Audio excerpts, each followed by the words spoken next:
Namaskar. Today, 22nd March 2021, day 5th of AICTE sponsored short-term training program on innovations in effective teaching learning pedagogy and research skill development. I, Angira Purohit, welcome today's speaker, Dr. K.S. Sheikh, Dr. Prashant Aragde, Dr. M.S. Ghanachari, and all the participants to the STTP. Starting today, first let me outline today's agenda. The session 1 and 2 will be from 11 a.m. till 1 p.m. Session 3 will start at 3 p.m. and will last till 4 p.m. Session 1 will be Research Skills by Dr. Karimunissa Sheikh. Session 2 will be Effective Implementation of Flipped Classroom Model by Dr. Prashant Aragde. And session 3 will be on blending the technologies for qualitative learning through flipped classroom by Dr. M.S. Ghanachari. Few instructions for the participants. Please, may I have your attention, participants? First is the attendance link will be shared in third lecture. Next is participants are requested to type their questions in the chat box only. Now we are starting with session 1. I would like to introduce the speaker of the session, Dr. Karimunissa Sheikh. Madam is currently serving as Professor and HOD, Department of Quality Assurance at Modern College of Pharmacy, Pune. Madam's area of research are polysaccharide-based drug delivery systems, nanosponge drug delivery systems, co-health drug delivery systems, co-crystallization and co-amorphous systems, nanotechnological systems for anti-cancer therapeutics, development of nano-drug delivery systems for polypharmaceuticals such as andrographolates, herceptin, plumbangin, etc. Development of novel drug delivery systems such as liposomes, niosomes, ethosomes, nanoparticles, and nanocomposites. And self-emulsifying systems. Madam has guided more than 30 MPharm students and 5 PhD students. She has more than 30 international and national publications on her name. She has successfully obtained 2 Indian patents. Her achievements are: she received National Doctoral Fellowship from AICTE Delhi, completed Summer Research Fellowship Program 2014 by Indian Academy of Sciences, Bangalore, approved PG Teacher and PhD Guide by Savitribai Phule University. She received research grant from International Brain Research Organization from BCUD Savitribai Phule Pune University and Department of Science and Technology. Editorial board member, she is also editorial board member and reviewer for many national and international journals of repute like Journal of Applied Pharmaceutical Sciences, Drug Delivery, Journal of Microencapsulations, and so on. With this brief introduction, now I invite Dr. Sheikh to start with the session. Thank you so much.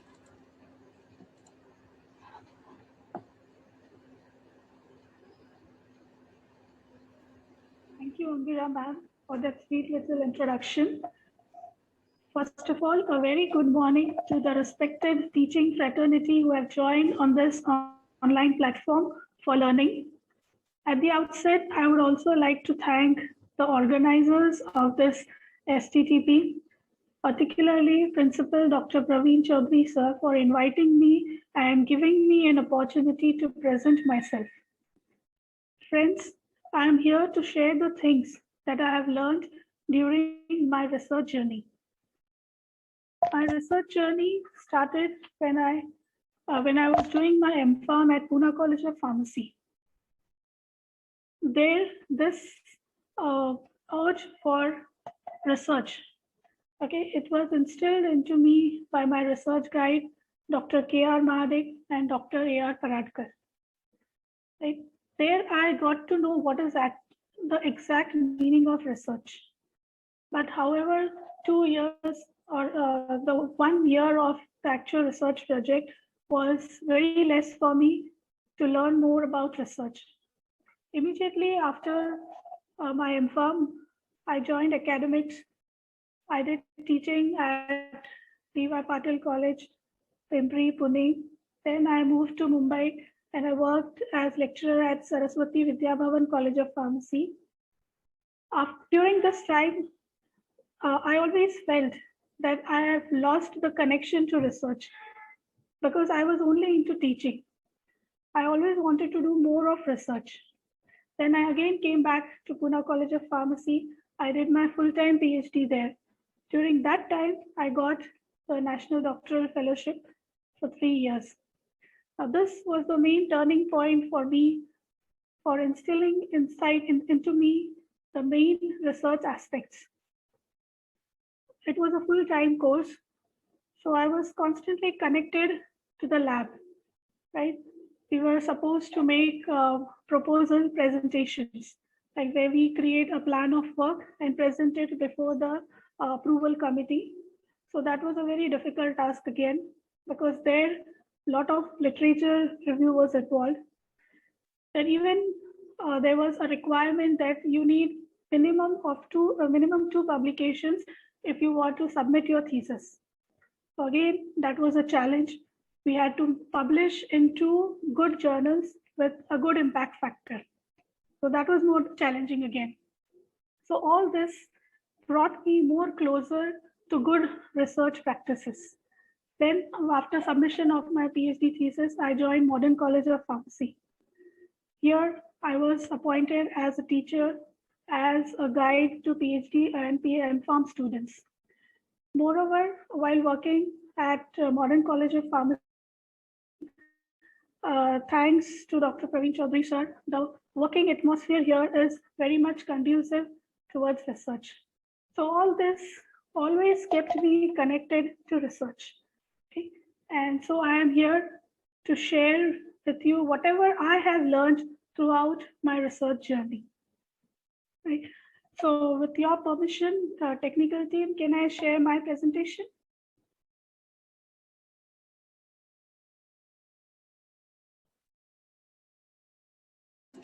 Yes, ma'am.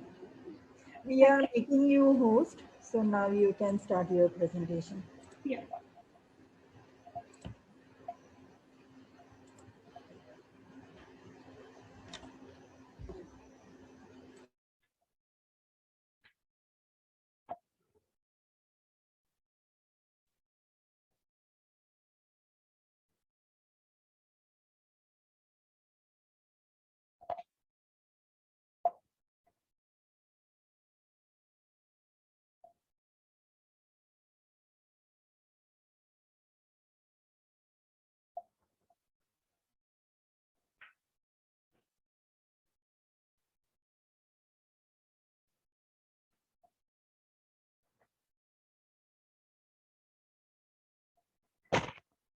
Can you see the presentation?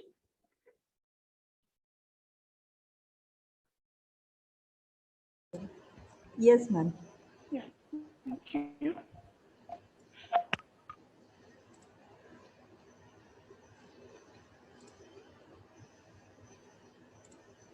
Yes, since the topic for this STTP was innovations in effective teaching, learning, pedagogy, and research skill development, I chose this topic on research skills, that is about scientific writing. We all are teachers, right? And at the same time, researchers also. And we take a lot of efforts in developing a research project, conducting that same research project, right? But when it comes to communication of the results of our research project, we lay back, right? We are not at the forefront of at the communication of our research findings. So, but that is the most important thing, because we have put a lot of efforts in a research project, and all that goes in vain if we do not communicate it, if we do not publish it, if we do not present it at conferences, right? So scientific writing is very important. In my presentation, I'm going to talk about scientific writing. Scientific writing means publishing your results. It can also be publishing a review article. In the review article, we will not publish our research findings, but it's a very important part of the research project. In my presentation, I'm going to specifically talk about how to write review articles. We are all aware of the different phases of conducting a scientific research. The three main phases are exploration phase, the research design phase, and the research execution phase. In the exploration phase, we are supposed to frame the research questions. Whatever research that we are going to do, we need to frame the objectives. We need to frame the statement of research. And for doing that, you need to do literature review. You have to refer to different articles, find out whether the idea that is there in your mind, has anybody else tried it before? You have to confirm that. So exploration phase involves putting onto paper whatever is the research idea that is there in your mind, right? And to frame those research questions in the exploration phase, you need literature, and where this is called as literature review. Moreover, literature review will also help you in identifying the theories on which your research idea is built up. Okay, or you can even figure out whether the research that you are going to do is going to contribute to some theory building or not. Then in the research design phase, now in the exploration phase, we have framed our research questions, our research statement. Now it is the time to decide how we are going to conduct this research. And that particular phase is called as the research design. In the research design phase, we are going to finalize the methods that we are going to use for a research project, the evaluation parameters, the tests that we are going to do for our research project. How are we going to evaluate the data that we are going to generate out of our experiments? So all this is again related to literature, because it is possible that we will use methods which have been reported by early researchers. Again, here in the research design phase, literature review is very important. Now, having finalized the research statements, the research methods, the sampling strategies, and all, then we will be writing a research proposal. Now, this research proposal could be a proposal that we are going to submit to some funding agency. It could be also a proposal which you will present before an approval committee for your PhD work. It could also be a research proposal which a MPharm student presents. Then when we submit to the funding agencies, our research proposal is evaluated. Okay, the evaluation is more related to the literature that we have reported, because based on the literature that is already reported, we will claim that our work is novel. So the funding agency will go into the depth of the novelty of our research work. They will compare with the existing literature. So again, here literature review is very important. The stronger is our literature review, the more confident we will be to make our claims about novelty of our work. Then comes the research execution phase. This is the time when we will be actually conducting our research. So while we do research, it is not that we will stop doing the literature review. If you look at the tenure of PhD work, it is minimum 2 years. It takes generally 3 years, and it may extend beyond that also. So it is not possible that there will be no advancements in your area of work. Definitely there will be advancements. There will be changes in technology. There will be changes in theories, changes in approaches. So you need to be updated with all those changes. So it is that literature review will not stop anywhere. It will continue throughout all the phases of the scientific research. So this is all to highlight the importance of literature review.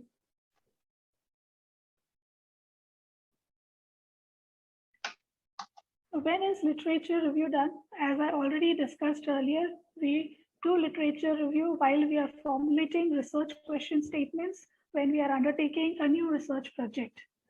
Then literature review could be a standalone project. Okay, the aim is to publish the review article. It is not part of any research project. Right? This generally happens like when this current COVID pandemic over the last year, people were not able to attend the labs. They were not able to do their research work. The experiments were not being conducted. So many people found a time, right, where they could prepare the review articles. So this is a standalone project, not related to any particular research project.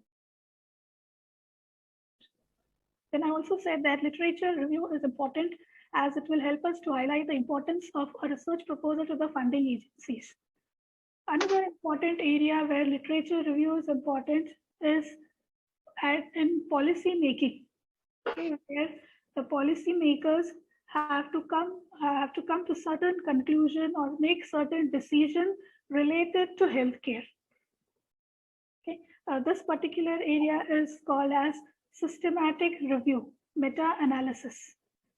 So a literature review is required in all of these 4 different scenarios. I've been talking about literature review. What exactly is literature review? A literature review is a survey of scholarly sources on a specific topic. Pick up a specific topic and you collect all the articles related to that topic.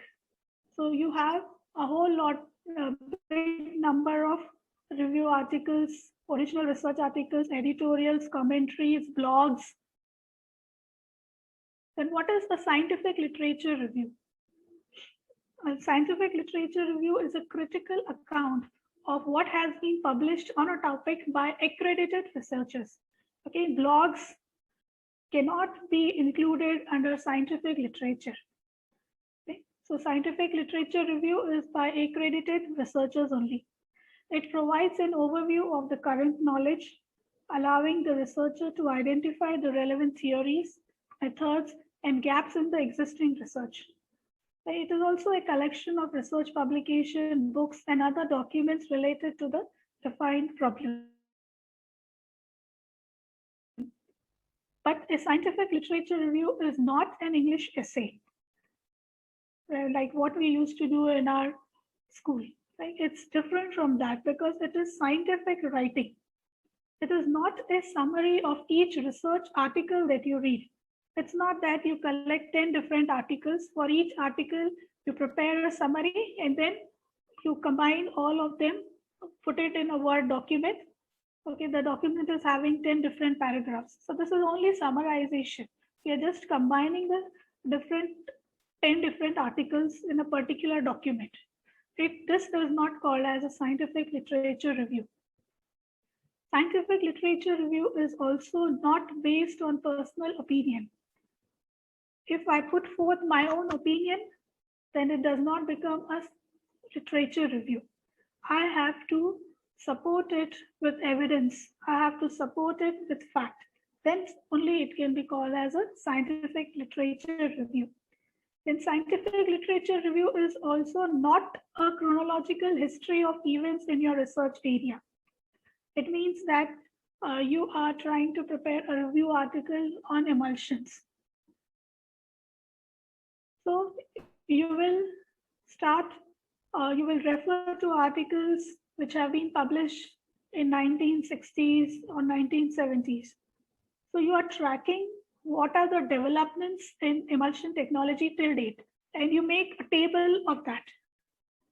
That does not become a scientific literature review because you are simply putting the chronological development in the area of emulsion. You are not adding anything to it.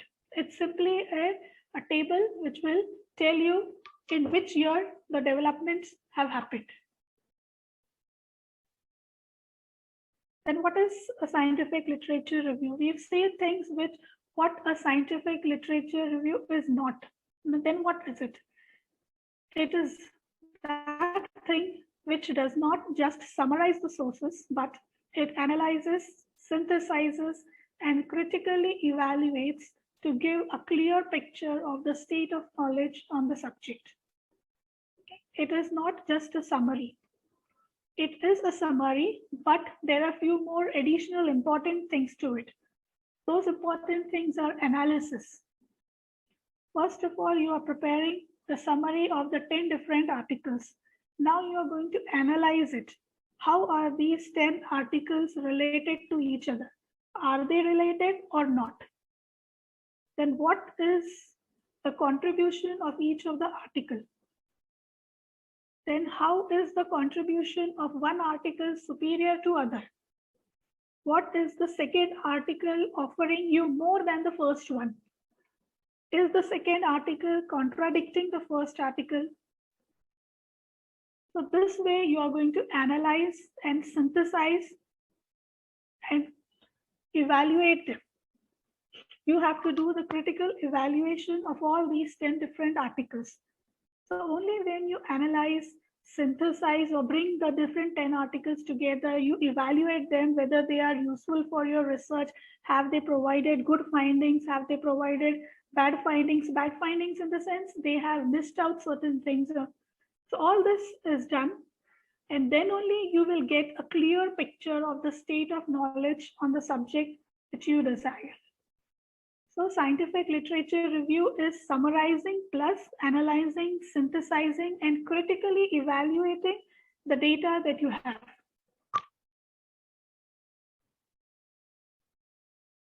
The purpose of a literature review is to survey the current state of knowledge in the area of inquiry. Right? You have some research idea in your mind. Now you want to begin with it, but before beginning, you will need to confirm whether somebody else has attempted the same research idea or not. If they have attempted, were they successful or not? Okay. So this way you will be able to identify the current state of knowledge in the area in which you are working. Right? Then literature review will help you to identify the key authors, articles, theories, and findings in that area. So when you do literature review, you will find out that a particular group of researchers, they are working in nanoemulsions. So this is important for you. This identification is important for you from different perspectives. Like if you are facing some problem with your research work, maybe in future you can contact them. You may even collaborate with them. Right? Then you will be able to identify the articles, theories. Right? You will be able to identify the breakthroughs in emulsion technology when you do your literature review. The third purpose of literature review is to identify the gaps in knowledge in that research area. Okay, when you try to correlate the different articles, you will see that a particular area has not been addressed till date. That unaddressed area is called as the gap. So you will try to fulfill that gap. So that becomes your research hypothesis. So a literature review will help you to identify the gaps in knowledge in that research area. A well-conducted literature review should indicate whether the initial research questions have already been addressed in the literature, whether there are new or more interesting research questions available. Like when you are doing a literature review from one particular perspective, right? But when you analyze the articles, research articles or review articles, you're studying these articles, you will find out that to a particular problem, there is another perspective, which is different from your own perspective, right? So this will help you in generating a new research question, a new research statement. A literature review also discusses the published information in a particular subject area, and sometimes the information is within a certain time period. Then it also gives a new interpretation of old material, and it can also combine the new interpretation with the old interpretations. So there are new theories coming up every day, right? And these theories may be different from each other. They may be totally contradicting each other. So a literature review will keep you updated on that. It will trace the intellectual progression of the field, including major debates. Right? It does not happen that in a particular research, whatever research findings are there, all of them go in the same direction. they can go in the opposite directions also. And this can lead to debates, it can lead to challenges, it can lead to court cases also. So a literature review will help in identifying that. It will evaluate the sources and advise the reader on the most pertinent or relevant. When you read at least 50 articles related to nano-emulsion, you will find out that a particular topic, a particular research area has been repeatedly addressed. Why it has been repeatedly addressed? Because it is of very much importance. So this way the literature review will help you in identifying the most important area in a research field. What are the types of literature reviews? There are different types. Narrative review. This usually appears as a chapter in a thesis or dissertation, which our MPharm and PhD students do. They will put up the summary of each article. Maybe they are arranged alphabetically, or they may be arranged as per the topics that they have. Right? It is just to arrive at a certain conclusion about how my aim and objective is important, right? In our thesis, we have this particular section that is need of work, rational, aim, and objectives. So when you do a narrative review kind, then you will be able to correlate it to your aims, objectives, and need of work. Then you have a critical review. Critical review, it requires a more detailed examination of the literature in order to compare and evaluate a number of perspectives. For example, I've been talking about nano-emulsions. Nano-emulsions are emulsions of nano size. So I pick up this topic of size of nano-emulsions. There are other perspectives of nano-emulsions like entrapment efficiency, stability, which is the most important. But I am making a review article only from the size perspective. How is the size affecting the efficacy of that particular drug? So this is a more critical review. Then scoping review, it is used as the beginning of an article, dissertation, or research proposal. That is much similar to the narrative review. But the thing is that in scoping review, you don't have articles, you don't have many articles. You will have less number of articles because that particular area of research has not been addressed so much. So this sets the stage for the research by highlighting the gaps in the literature and explaining the need for research about to be conducted. You have a conceptual review. Okay, here what we do is we group the articles according to a particular concept or category or a theme. Okay, you pick up a particular concept and gather all the articles related to that concept only. Like for example, quality by design. It's a concept. So you are going to collect all the articles which are related to quality by design and on them.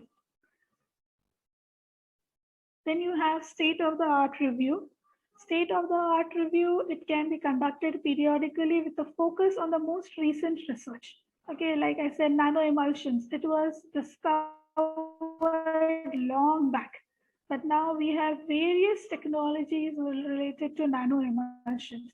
So what is the latest technology in nano-emulsion area? So our state-of-the-art review will tell me about this latest technology. You have a qualitative systematic literature review. The name itself says it's a systematic literature review. It employs detailed, rigorous, and explicit methods. It is a detailed search based upon a focused question or a purpose. Like it won't be a review article on nanotechnology. Right? It will be more specific. It will be more focused on a particular kind of nanotechnology that is used. Like for example, it could be only on liposomes.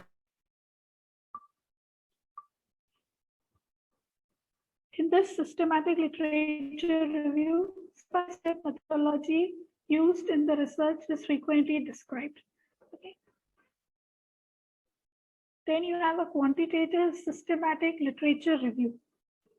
Now in the qualitative systematic literature review, we are going to discuss the research findings from a qualitative point of view.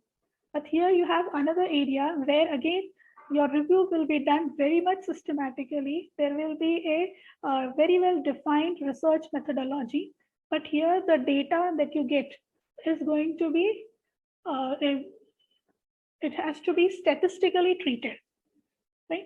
So there will be a lot of statistics used here, right? The different articles are combined, the results will be evaluated, right? There will be statistical evaluation, and then finally a conclusion will be made, right? So this kind of literature review, that is meta-analysis, is more related to clinical research, where the clinical researchers have to make a certain decision. They have to make a policy regarding the treatment modules, the doses that have to be administered to people, then the policy that has to be implemented. And one recent example that I can quote here is for the COVID vaccination. Okay, we all know that these COVID vaccines, they have not gone through all the phases of a clinical trial. They have been approved in a fast track mode. Then how did they arrive at this decision to immediately vaccinate people even before all the phases have been completed in the proper manner? Okay, they must have done certain meta-analysis. They must have done certain meta-analysis using number of experiments. They have statistically evaluated them, and then they have come to a conclusion.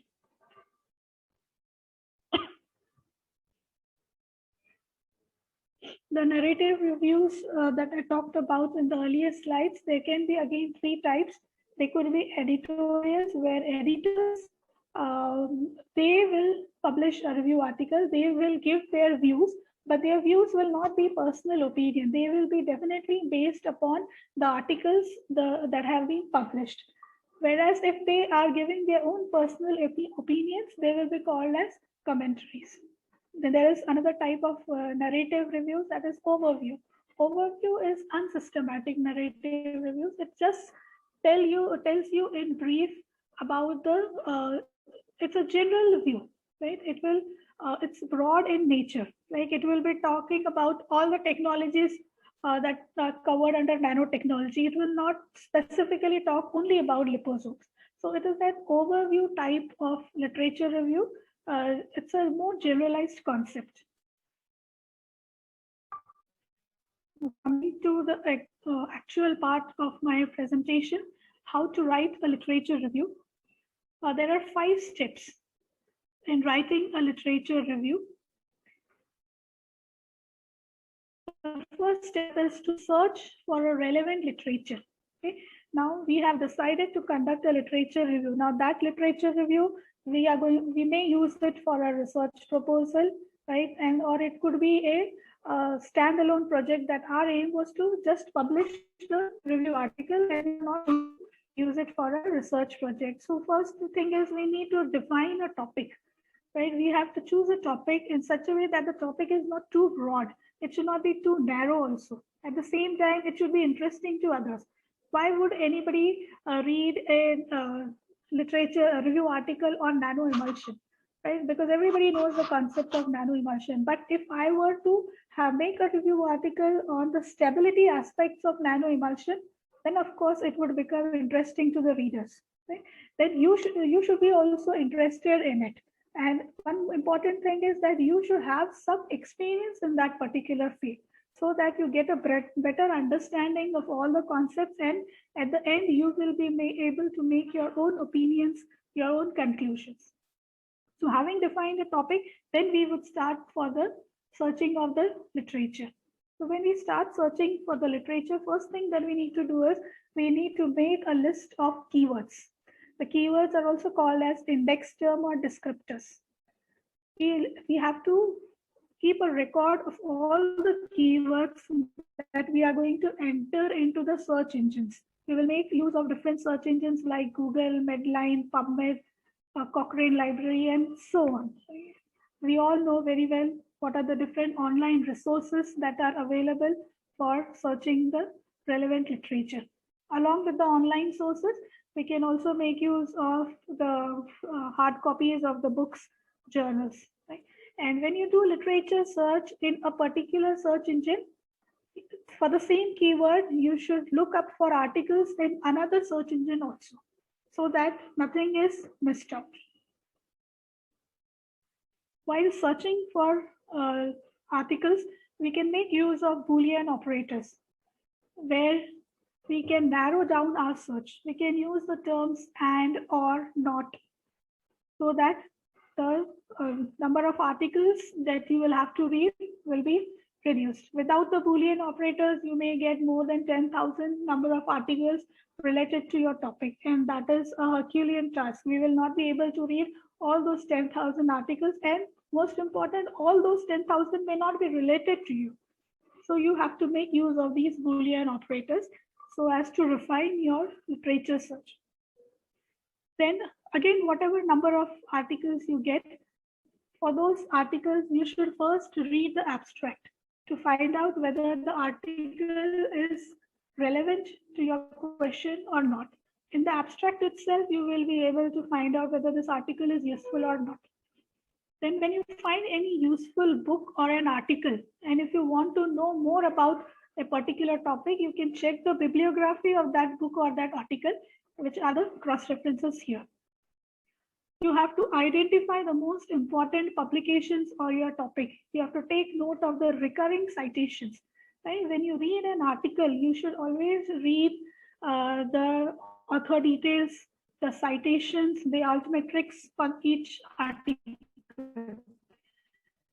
So these citations will tell you the quality of that particular article.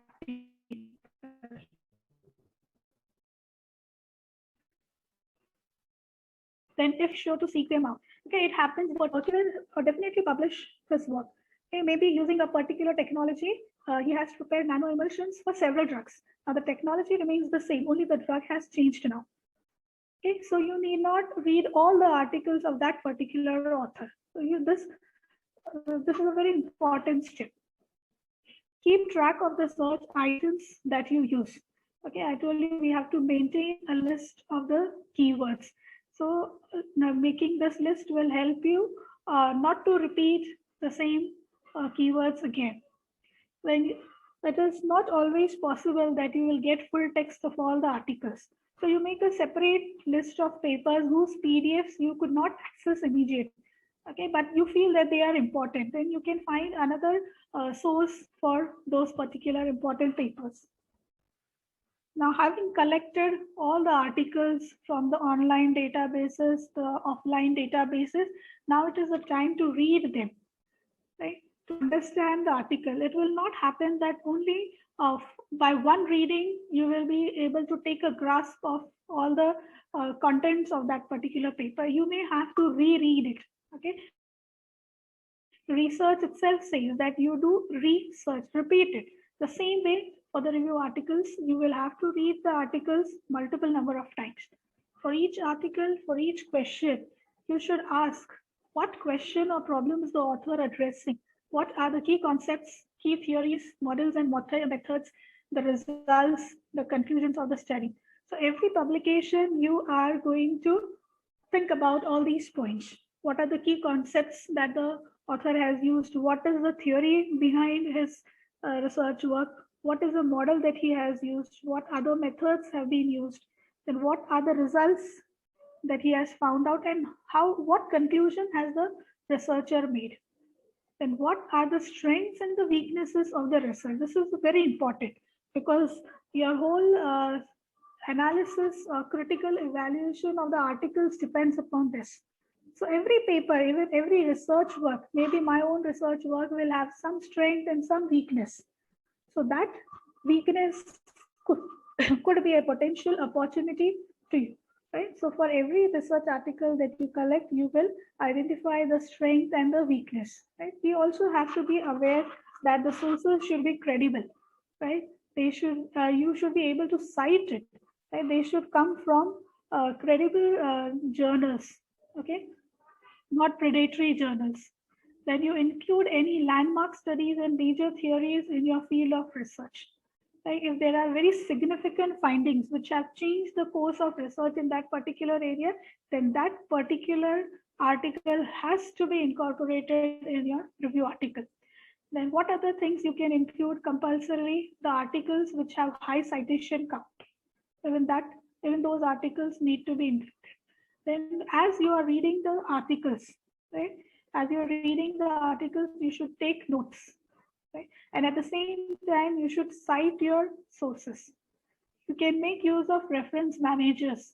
Okay, there are many reference managers are available online. You can save the important articles relevant to your review article, which you will need further in a particular folder. And then you can access them anytime that you want. Not only that, for every review article or every article that you have saved in your reference manager, you can make notes for that particular article.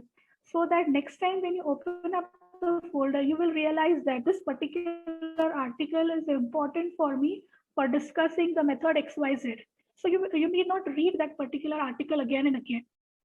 So this reference managers are very, very important tools for researchers.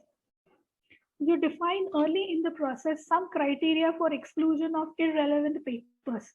Okay, you should have some criteria that I am going to include papers only of this concept. I'm going to exclude the papers of this particular concept. Like I said, nano emulsions, I want to work only on the size aspect of nano emulsions. Right? So I will pick up only those papers. The rest of the papers I'm going to exclude from my review article. Do not just look for research papers in the area you wish to review, but also seek previous reviews. Okay? As a rule, when you write a review article, you are supposed to refer only to original research articles. Okay? But it happens that sometimes you may have to refer to the previous review articles published on the same topic as yours. Here are some reference managers like EndNote, Mendeley, Zotero, Paperpile. Right? So these reference managers can be used. I have provided a comparison of all these reference managers based on the cost, the level of user support, whether it is available for desktop version, how much storage is available, and whether it supports collaborative working or not. One important point about this collaborative working is that suppose I have a PhD student, right? He is collecting articles for a particular review, right? So he will make an account in Mendeley software, right? Now, there he will make a folder and put all the important relevant articles in that particular folder. Now, this folder, although is there into his account, I will also be able to access that folder. So this sharing of research articles or any articles is also possible through reference managers. So that is why right at the beginning of writing the review article, the moment you think of writing of a review article, the first thing you should do is have an account, create an account in any of these reference managers. Okay. Then Google Scholar, which we all are aware of, even that is a reference manager. You can make folders in the Google Scholar and store the relevant articles in that particular folder. Right. Now, having collected all the relevant articles, okay, out of 50 articles, I've identified 10 articles which are very much important to me. Right now, I'm going to read those articles, make notes. Okay, I have already made the notes. Now is the time to critically analyze each of them. Okay, so what are we going to analyze? What are we going to look into? What should we consider for each of the articles? The provenance, that is the author's credentials, right? Who is the author for that particular paper? And what is the objectivity of that particular article that I am referring? Is the author's perspective fair? Is the contrary data considered? Is information ignored to prove the author's point? Then it becomes a bias. Okay, this is a problem that is seen in many of the research articles. Okay, when a researcher writes an article, he writes from his perspective. Okay, ignoring other perspectives that occur around it. Okay, so if a researcher is making statements, he is discussing his work, he is concluding about his work only from one perspective, it becomes biased, right? the researcher should address any contrary data available.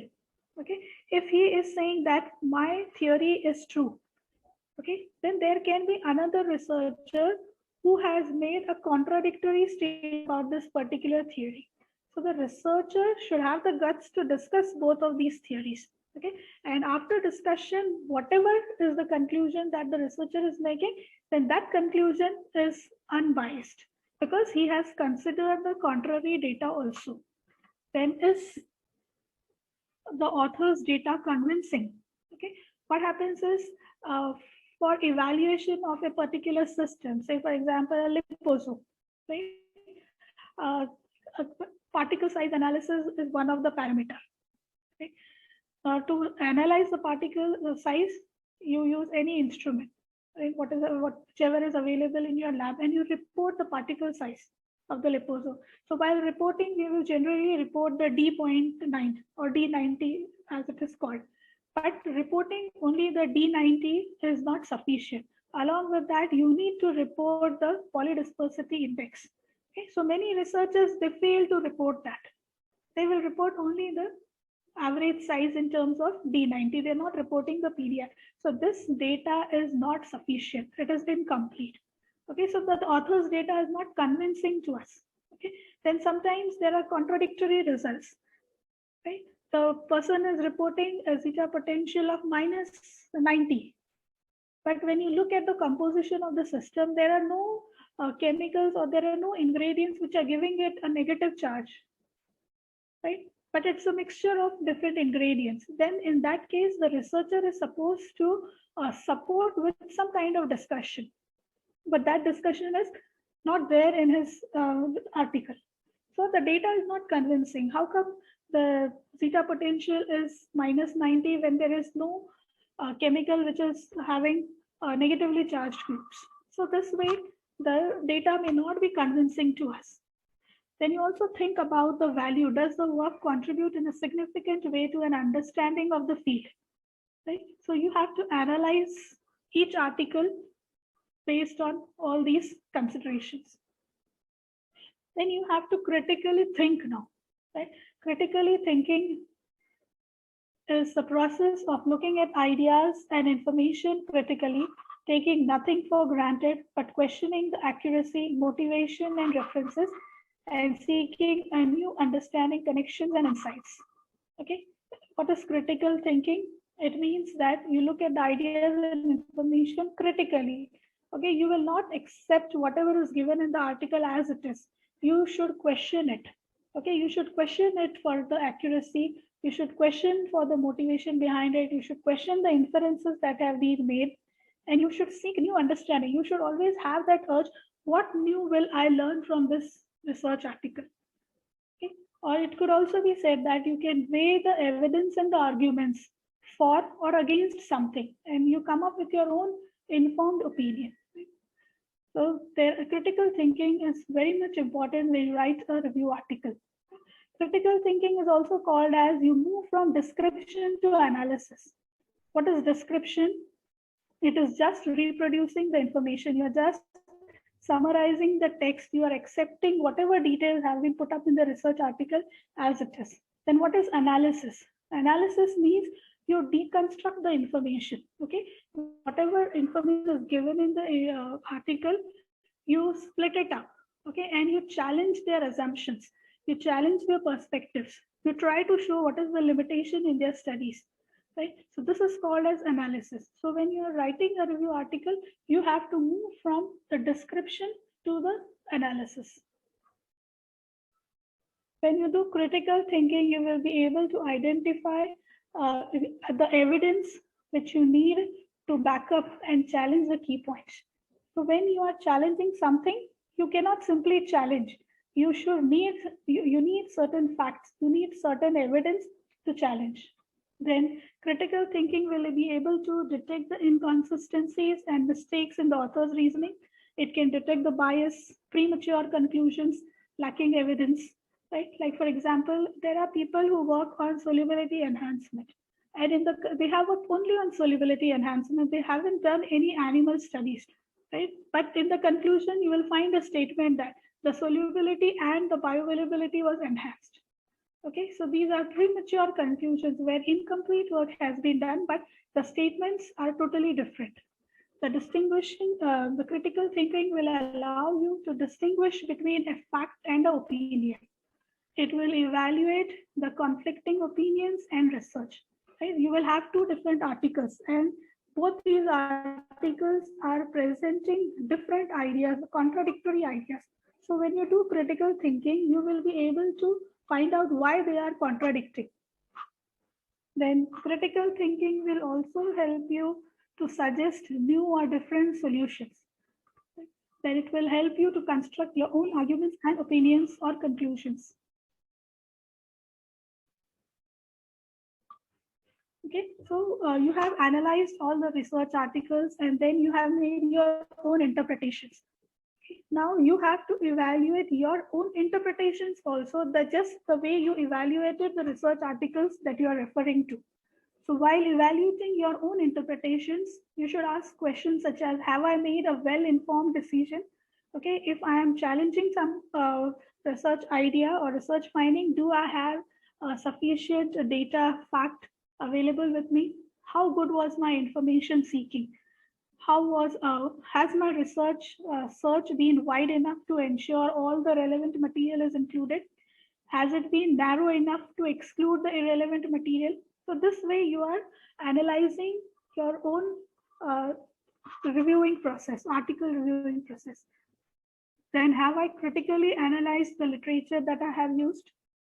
And then you can ask, instead of just listing and summarizing the research, did I discuss the strength and weakness? Have I cited and discussed the studies contrary to my perspective to form a well-balanced argument? Okay, you had a particular research idea in your mind. Based on that, you have collected the articles, right? But then certain articles may be different from the research idea that you have in your mind. So did you address those research articles thoroughly or not? Because by addressing that particular research article, you will develop a new perspective about the research. And that will be a well-balanced argument. Right. Then the next step is understand the connections and relationships between the sources that we have read.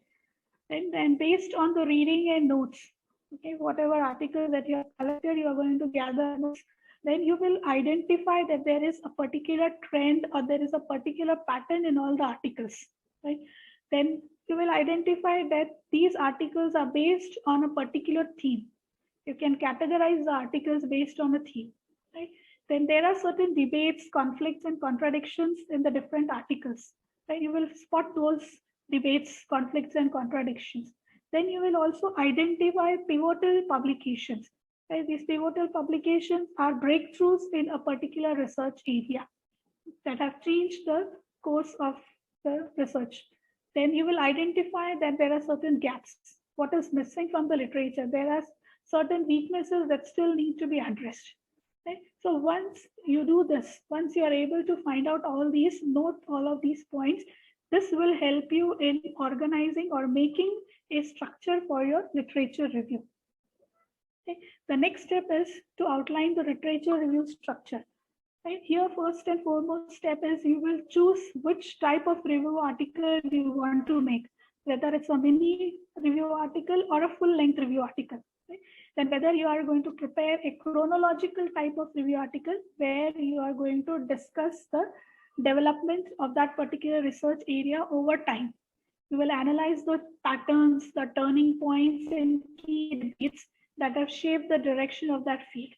Then you can have a type of review article which is based on a particular theme, right? Then it could be a methodological one also, like preparing a nano emulsion using a particular type of stabilizing agent.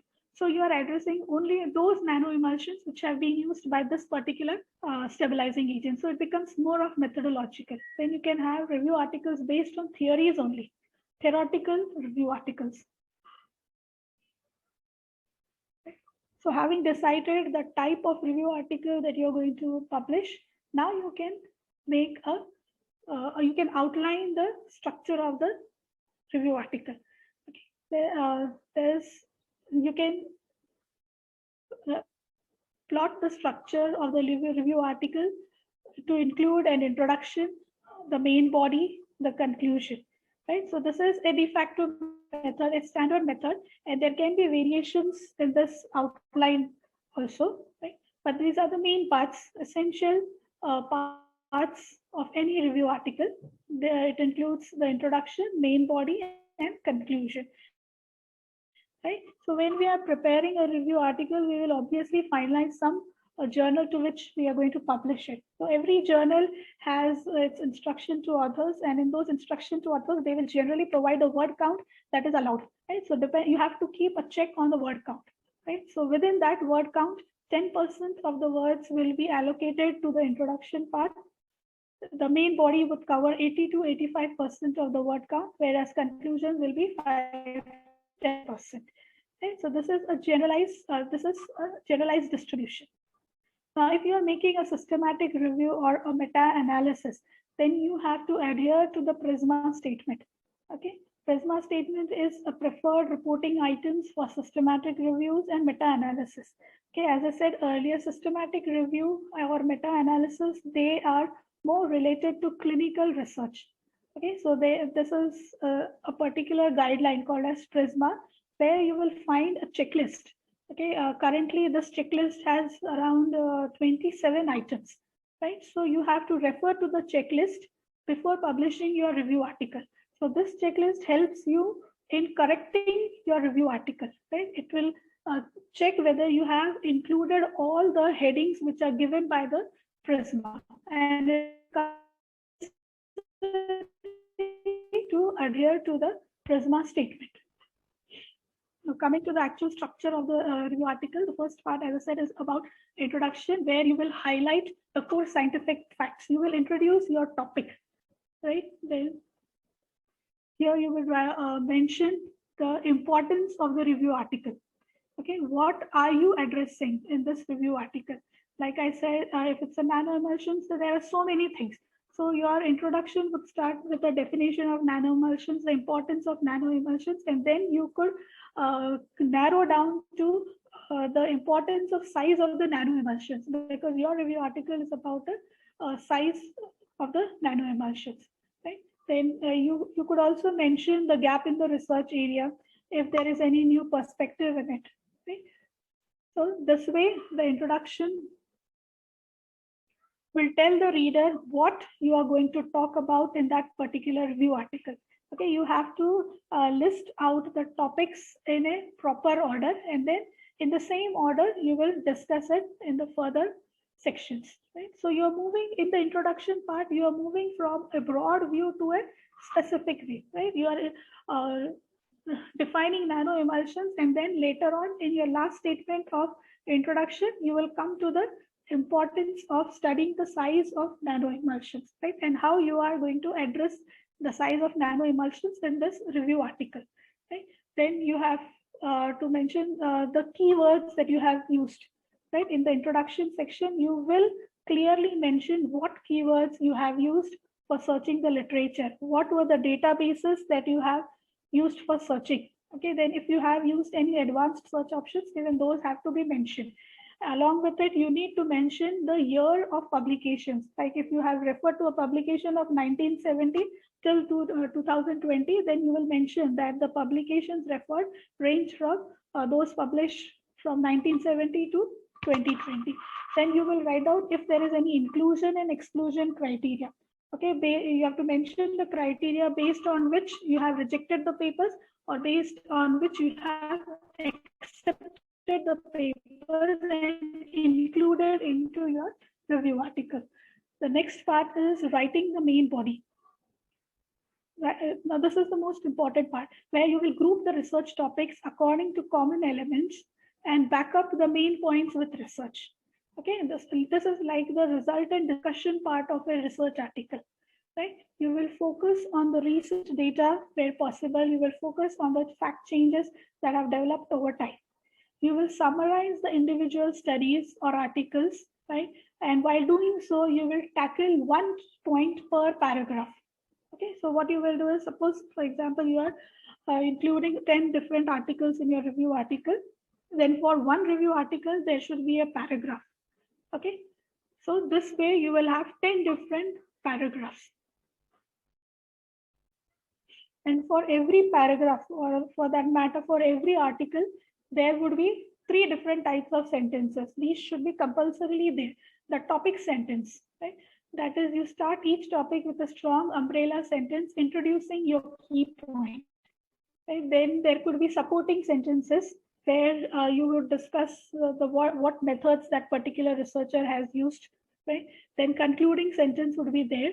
It would be the summary sentence for that particular paragraph, and there you will mention why this information is relevant. Okay, and this concluding sentence will also provide a link to the next upcoming paragraph. Okay, so this way all the paragraphs will be linked to each other. Then for every paragraph or for every review article that you are summarizing, you can make use of smart words. Okay, you can make use of transition words. These transition words will help you in linking one article to another article, one paragraph to another paragraph. Okay, like if you want to express agreement, okay, you have written your first paragraph, then you have another paragraph, another article whose work is similar to the first paragraph. So what you would do is you may not again explain the second article similar to the first one. You will simply write down that you will express the agreement, or you will write down in addition to the first paragraph. Then you talk about the second paragraph. Okay, so this will reduce the size of the second paragraph, and it will help in what you can say categorizing all the similar kind of.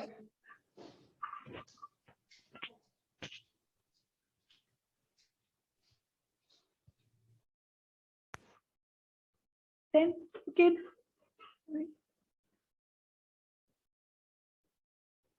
you can use smart words to express opposition or limitation or contradiction, right? Like you have 3 to 4 articles which are presenting opposing views, right? And some of these articles are having some limitations, some disadvantage, or they lack something, right? The articles are also contradicting the theories, right? So in such cases, you may make use of words like in contrast to the research by XYZ, which you mentioned in the first paragraph. Then you write researchers ABC have reported that. So this way, there is a logical flow of information. You will be able to link the first paragraph to the second paragraph, right? You can make any use of any of these transition words.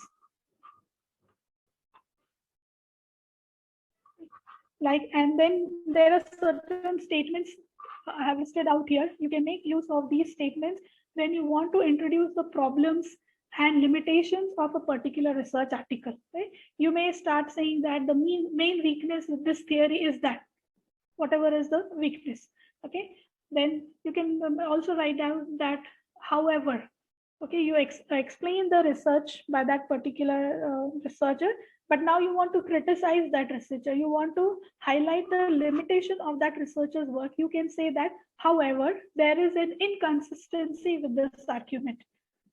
Okay, so similar statements I have put up here, which you can use to introduce the problems and limitations. Then you can also identify the weakness in a study by using these statements that I put up here. Like you will start with, however, Smith fails to fully define. However, Jones fails to acknowledge the significance of, right? Or you can also write, however, the main weakness of the study is the failure to address. Okay, so such statements you can make use to identify a weakness in a particular research article. Okay, you can also make use of these statements like the paper fails to quantify, the paper distinguishes between, or the paper does not explain the meaning of, the paper makes no attempt to provide information on. So these statements you can make use of for identifying a weakness in a research article. Then if you want to find out the stance of a particular writer. Okay, a researcher is making some statement, a bold statement, right? So if for writing those particular statements, you can make use of these sentences here, these phrases here, right? Like Jones has also questioned why. Okay, the author challenges the widely held view that. Okay, so you have a contradictory paper, right? So you want to write down about that contradictory paper. In that contradictory paper, that particular researcher has challenged something. So in your review article, if you want to write about that, you can make use of this statement that the author challenges the widely held view that. So this way I have put up many phrases here, which you can use to introduce the critical stance of particular writer. Okay, so you are going to now actually write out your review article, right? You are comparing the review articles, you are critically analyzing them. Now you're going to put your analysis of those review articles onto paper, right? So while doing that, you have to be very precise, right? There should not be any ambiguity. For a particular statement, the reader who's going to read your review article should take the actual meaning that you want to convey. He should not interpret in his own way, right? So there should not be ambiguity. Right? Then you should exclude any similes or metaphors or any humor. It's a scientific article, right? You should avoid using all these. Use concrete language. Be quantitative wherever relevant. Wherever you want numbers are involved, you should use statistics. Then be clear. Always use simple language. Pay much attention to the sentence structural grammar, because if your grammar goes wrong, if you're framing wrong sentences with respect to grammar, the meaning of the sentence changes. Then you have to be objective. Don't make generalized statements, right? You have put up a lot of effort in critically analyzing your review article. So you should be very much objective in your statements. Don't make false claims. Don't make generalized claims. Don't make sweeping statements, right? You should be aware of the research limitations, and you should be aware of your own limitations, or if there is a lack of evidence or lack of fact for your statements, then avoid those kind of statements. Critical thinking, as I already talked about it earlier, it is a very important aspect. Okay, we should not be afraid to criticize the experts.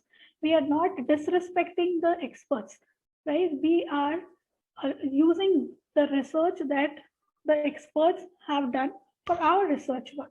Okay, so we are not criticizing. There's nothing bad about it, right? We are not disrespecting them, right? So because if you do critical thinking, it will show your understanding of the topic, right? So this is a very important aspect of a good literature review. Always aim for a clear and cohesive essay that integrates the key details of literature and communicates your point of view. Okay, it's a research article written by you, right? So whatever is there in your mind, you should clearly and effectively communicate to the readers, right? So the way you write the review article is very, very important. Right? You tackle one key point at a time. Use subheadings, especially in long reviews. Then you have to check the flow of your argument. There should be a logical order within the different paragraphs, within the different statements that you make. Then you will also incorporate figures and tables, right? Reading big review articles is a very bored kind of job, right? So the reader is more interested in quick grasping of the material that is presented in the review article. So figures and tables will help you in that, right? They will attract the readers to you, right? So whenever there is a research article, the first thing the reader will look into is the abstract. If he finds the abstract interesting, then he will go for further reading of the entire review article, right? In that review article, the main text of the review article, what is more fascinating to the reader is the figures, the tables, the graphs, the charts, the images that you put up in your review article, right? So always use figures and tables, right? You illustrate a complex concept using images, okay? You use diagrams, use flow charts, right? So to summarize the data that you have included in your review article, right? Then always refer to figures or tables in the text. Whatever figures and tables that you use, you should always cite them into the text, right? Like you can direct the reader to the figures and tables by writing as seen in figure 1. So the moment the reader reads it as seen in figure 1, he will immediately go to figure 1. Right? Then you provide a detailed legend for each figure. For each figure, you should give a detailed legend so that the person again doesn't have to go back to the text to understand what is the figure about. Right, and figures and tables provide a break for the reader and a chance to understand and reflect on the key concepts. Right? As I said, we have to make liberal use of figures, tables, graphs, charts, images. We can make use of certain softwares that are available. These softwares are Inkscape, Autodraw, SciDraw, Noun Project. Our very own MS Word will also provide us certain images, drawing tools. We can make use of CorelDRAW, BioRender. Right? So you can refer to these different softwares if you want to make your review article more interesting to the readers. The last part of the review article is a now here, while you write the conclusion, you should maintain the focus that you established in the introduction. Okay, you remember in the introduction part, I said that you start from the broad and you narrow down to the specific part. Okay, so your last 2-3 sentences of the introduction part are very important, right? Because you will have to address these statements again in the conclusion, right? After writing the introduction, the main body, you should be able to make the same conclusions that you put up in the last 2-3 sentences of your introduction. It should, the conclusion section should summarize major research contributions to the scientific field, make your point of view clearer, point out the gaps or the inconsistencies in the research. Then the conclusion should also highlight the potential future studies. Right? It should provide closure, right? It should be a full stop to the review article, right? So that the path of argument ends here with a conclusion of some kind, right? And if it is, if this literature review is a part of your thesis or your dissertation work, it should show how your research addresses the gaps, okay? How it is connected to the need of work, right? And if it is a standalone paper, you can discuss the overall implications of the literature and you can make suggestions for future research based on the gaps that you have identified, right? Now, in the introduction, you are moving from the broad to the specific. While in conclusion, it could be the opposite, right? You start from the specific, come to the broad, right? You state the conclusions you can draw from the points that you have made in the article, and you connect this learning to the general topic. Okay, like you will make statement about the size of the nano emulsion, and immediately the following statement would be, this review article is going to help the researchers while formulating nano emulsions. Okay, so again, you have come back to a broad topic, right? And your last statement or the last part of the conclusion should end by posing a question for the future research in the field, right? So because this will help in the readers to identify a particular area in which the reader can work. Okay, it provides a scope for research. Then in addition to the introduction, main body and conclusion, you can also have an abstract for your review article. The structure of the format, structure of the abstract varies with different journals, right?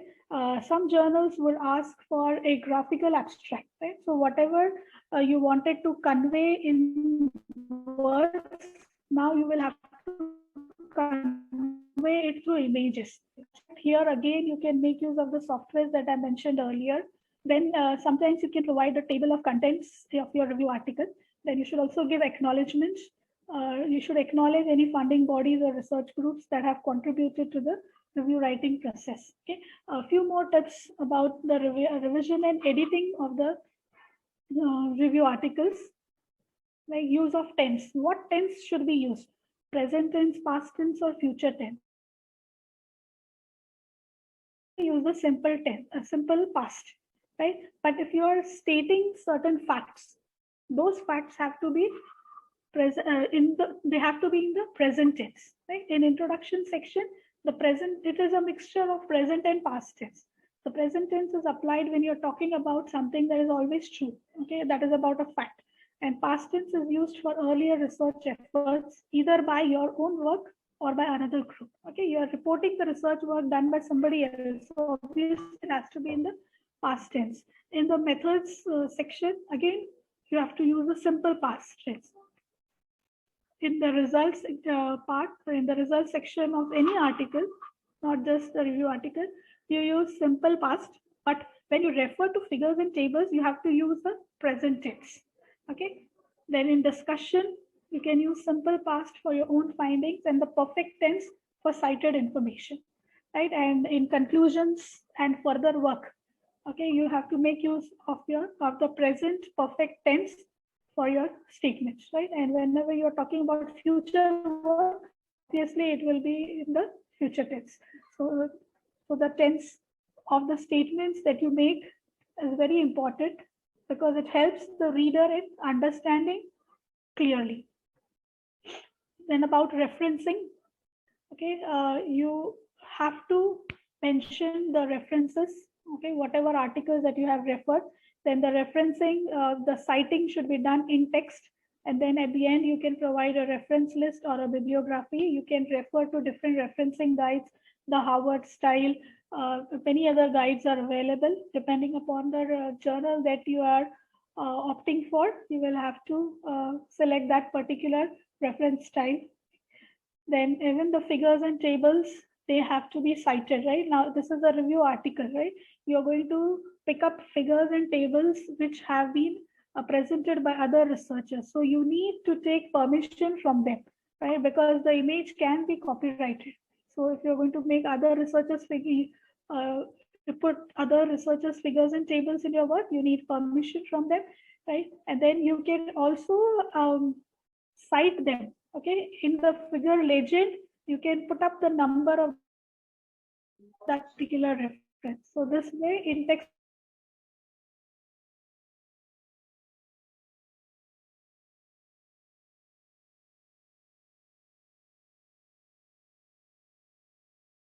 okay, should be original research papers, okay, and not review articles of that particular topic. Right?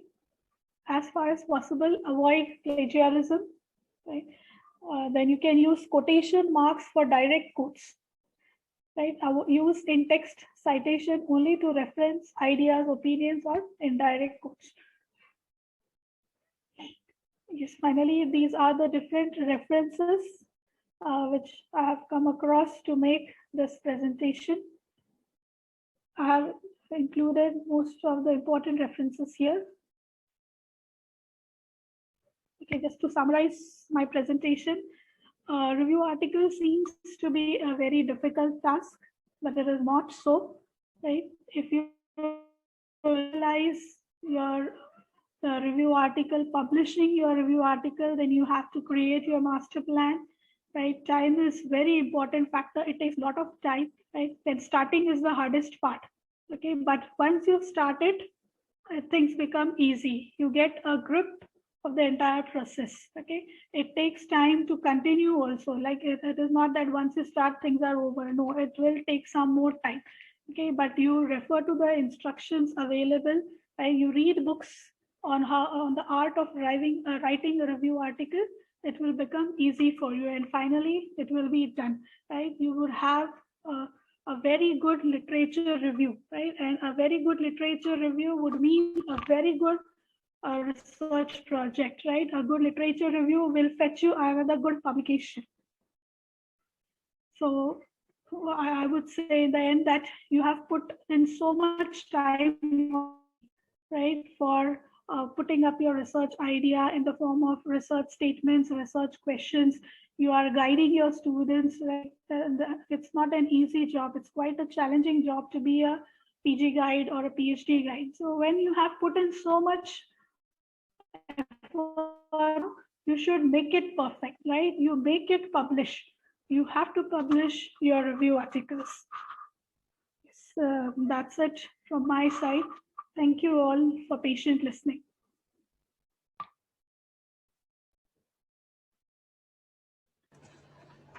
Thank you, madam.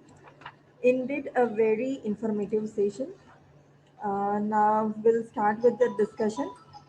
So there are a few questions. First question is there any other software available other than Mendeley to write a research or review paper for Science Direct journals? The use of reference software is not dependent upon whether you're going to submit to a Science Direct journal or not. Okay, it depends. The choice depends on how easy they are to handle. Okay, for that matter, even Google Scholar is very much easy, right? And then there are certain softwares for which you have to pay. Okay, so obviously we will look for a pre-reference manager system, and Mendeley is a very good one. I have used it. Madam, next question is, will Nexus subscription be helpful to write research papers? Yes, they provide certain tips, but just please check whether it's free. I don't think it's free. Okay. With this, we end this session. Okay.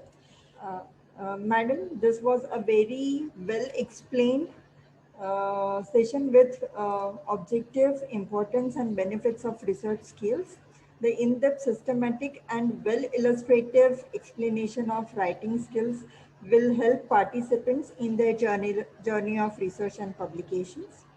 Madam's presentation included definition and explanation of scientific literature review, purpose of literature review, types of literature review, and stepwise explanation of how to write a literature review. Indeed, it was a very informative session. This session will definitely help and enhance writing skills of aspirant researchers. Thank you very much, Madam. Now I request Madam to accept virtual bouquet as a token of love and gratitude on behalf of Modern College of Pharmacy. Thank you so much for the sweet gesture. I request Madam to accept virtual certificate. Thank you, Madam. Thank you so much. Thank you once again. Again, I would like to thank Praveen Chaudhary for giving me an opportunity, for trusting me, so that I can present my experiences, the knowledge that I have gained before such an esteemed audience. Yeah, thank you so much. Thank you everybody for patient listening. Thank you.